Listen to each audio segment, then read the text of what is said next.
Bonjour mes chers élèves de la première année. Alors on va terminer une leçon et on termine avec la troisième séquence, la sédimentation dans différents milieux. Alors toujours, je vais commencer par ce modèle qui représente les quatre étapes de la formation des roches sédimentaires. Premièrement, toujours l'érosion. Alors on a dit que l'altération et l'érosion des roches provoquent des produits d'érosion ou bien des débris détritiques. Ces débris détritiques, à cause de l'eau ou bien du vent, vont transporter d'un milieu à un autre ou bien d'un milieu bien sûr à un autre. C'est le transport, c'est la deuxième étape de la formation des roches sédimentaires. Après le transport, lorsque la vitesse diminue soit du courant d'eau ou bien du courant d'air, les particules vont se déposer et on parle de la sédimentation. Et après la sédimentation, on va étudier bien sûr la diagénèse, comment ces particules se relient entre elles et donnent des nouvelles roches. Alors, comme j'ai déjà dit, les particules détritiques issues de l'érosion sont transportées plus ou moins loin de leur site d'origine. Elles sont transportées par l'eau, des torrents, des rivières ou bien des fleuves, comme on a déjà dit. Lorsque la vitesse du courant n'est plus suffisante pour transporter les particules, ou bien lorsque la pente aussi diminue, les particules se déposent. Ça veut dire que lorsque la vitesse diminue du courant, soit d'eau ou bien d'air du vent, lorsque la vitesse diminue, les particules vont se déposer. Alors ce dépôt est appelé bien sûr la sédimentation. C'est la troisième étape de la formation des roches sédimentaires. Alors, pour la sédimentation, on va étudier trois types de dépôts. Dépôt de sédiments détritiques, c'est les sédiments, le dépôt des particules issues d'une roche préexistante ou bien des roches préexistantes.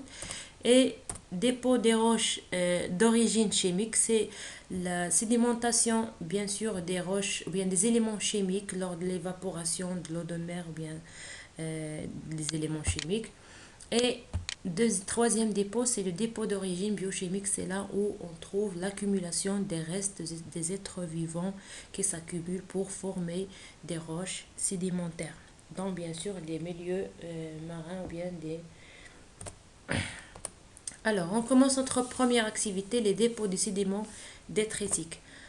Vous avez ici devant vous deux images ou bien deux documents qui représentent des particules ou bien des produits qui sont transportés et qui sont déposés dans un milieu. Et si vous avez le dépôt de sédiments à l'embouchure d'une rivière, alors vous voyez ici le courant d'eau qui transporte les particules et le dépôt bien sûr de ces particules à l'embouchure d'une rivière. Et ici bien sûr vous avez les galets, les roches, les sables de différents diamètres pardon, qui sont déposés dans ce milieu. Alors, on va commencer par le dépôt des sédiments dans un WED. Alors, vous avez ici un WED. Si on veut comparer à gauche et à droite de ce WED, on remarque que dans cette partie, on remarque que les particules se déposent et dans l'autre partie, on remarque que les particules subissent une érosion. Alors on parle de la rive concave et la rive convexe. Pour savoir pourquoi dans cette partie les particules se déposent ou bien les particules subissent une sédimentation et dans l'autre partie l'érosion aura lieu. Alors, pour cela, on va étudier ce document. Alors, il s'agit bien sûr d'un méandre de l'oued. Ici, vous avez la rive convexe et ici, vous avez la rive concave. Alors, ici, l'érosion et ici, il y a, pardon, ici, l'érosion et ici, pardon, la sédimentation. Alors, on va réaliser trois coupes. Alors, la première coupe, voilà le profil de la première coupe. On remarque que dans ce côté, pardon, l'érosion subie et dans l'autre côté, l'érosion, pardon, la sédimentation, bien le dépôt des sédiments. Au milieu dans le deuxième niveau, on remarque dans les deux côtés le même.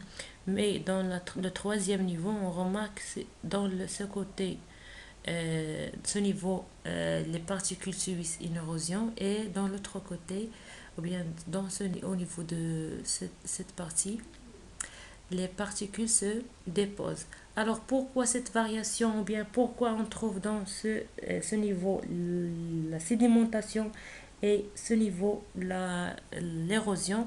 C'est à cause de la vitesse. La vitesse du courant diminue dans cette partie, au niveau, bien sûr, la rive convexe, et comme ça les particules se déposent, et sur la rive concave on remarque la vitesse augmente, et pour cela les particules subissent, ou bien la terre subit une altération ou bien érosion.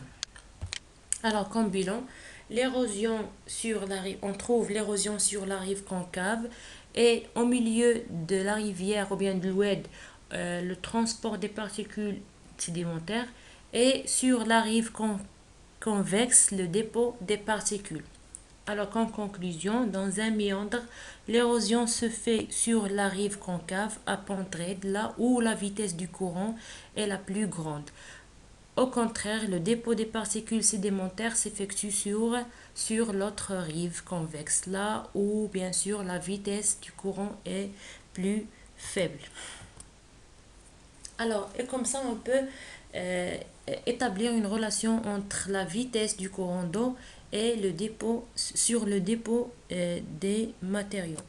Alors, vous avez ici une courbe qui représente la variation de la vitesse et le dépôt des particules. Alors, on remarque que avec la diminution, bien, lorsque la vitesse du courant diminue, les particules se déposent selon leur taille, bien sûr, ou bien leur diamètre selon leur diamètre. Alors les particules, les premières particules qui se déposent, ce sont les graviers et les galets, entre 100 et 1 millimètre.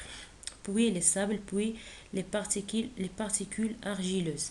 Alors on remarque ici que lorsque la vitesse diminue, les particules de grande taille se déposent, puis les moyennes tailles, puis les fins particules, ou bien les particules de petite taille. Alors ici, on peut, à partir de cette étude, on peut parler, ou bien on peut distinguer un granoclassement horizontal. Granoclassement, ça veut dire classement des grains de sable, des grains ou bien des particules selon leur diamètre. Alors toujours on trouve en amont de rivières ou bien du courant d'eau des blocs, puis les graviers, puis les sables, puis les boues ou bien les argiles. Alors du plus gros vers le plus fin, en aval bien sûr. Alors, on a dit qu'il y a plusieurs types de milieux sédimentaires ou bien des milieux de sédimentation. Il y a tels que par exemple les rivières, les fleuves, les lacs. Alors, pour savoir comment se fait la sédimentation dans les milieux des lacs, on va étudier cette manipulation.